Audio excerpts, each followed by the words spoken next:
এখন বানিয়ে নেব বৈতাল খাড়া দিয়ে মসুর ডাল দিয়ে ঘরোয়া পদ্ধতিতে রান্না।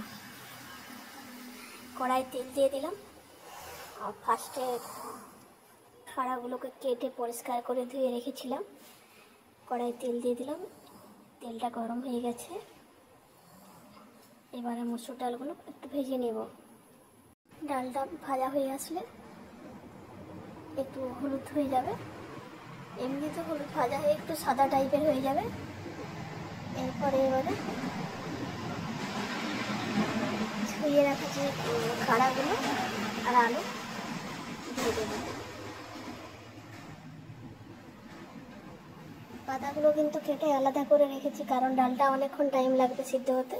তাই ডালটার সঙ্গে পাতাটা দিলে অতক্ষণ টাইম পাতাটা বেশি সিদ্ধ হয়ে যাবে। সেই কারণে ওই ডালটায় আলু আর খাড়া ওগুলো আলাদা রেখেছিলাম, ওগুলো দিয়ে একটু নেড়ে নেব।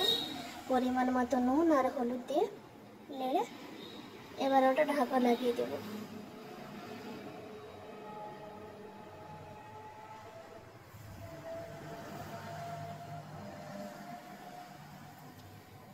আবার ঢাকনাটা খুলে একটু নেড়ে নেব, আবার একবার ঢাকনা লাগিয়ে দেব।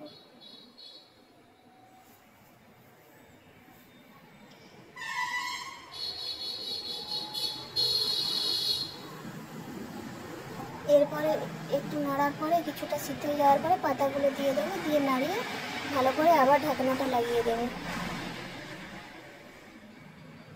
জোরে গেছে,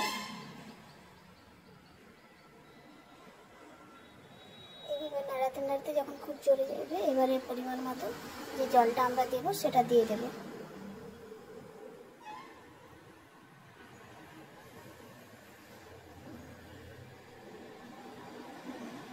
এইভাবে ভালো করে নাড়িয়ে একটু সরষা পাউডার দিয়ে দেবো,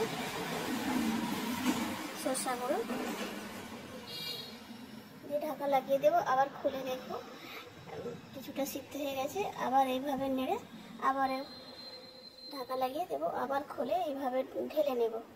তারপরে কড়াইয়ে তেল দেব, তেলটা গরম হয়ে গেলে 5 ফোড়ন দিয়ে দেবো, তেজপাতা দিয়ে দেবো। এরপরে কেউ যদি পেঁয়াজ খায় পেঁয়াজ দিতে পারে, না খেলে নাও দিতে পারে।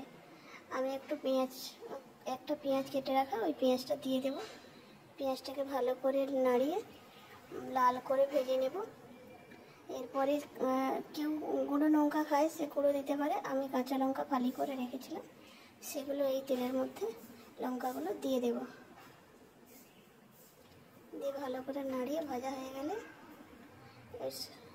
সিদ্ধ করে রাখা যে সবজিটা দিয়ে দেবো, দিয়ে আরেকবার ঢাকা লাগিয়ে দেবো। দিয়ে এইভাবে নাড়াতে নাড়াতে কিছুক্ষণ পরে আবার ঢাকাটা লাগিয়ে দেবো। এবার ঢাকাটা খুলে দেখছি আমার পরিমাণ মতো কিছুটা সিদ্ধ হয়ে গেছে ভালো।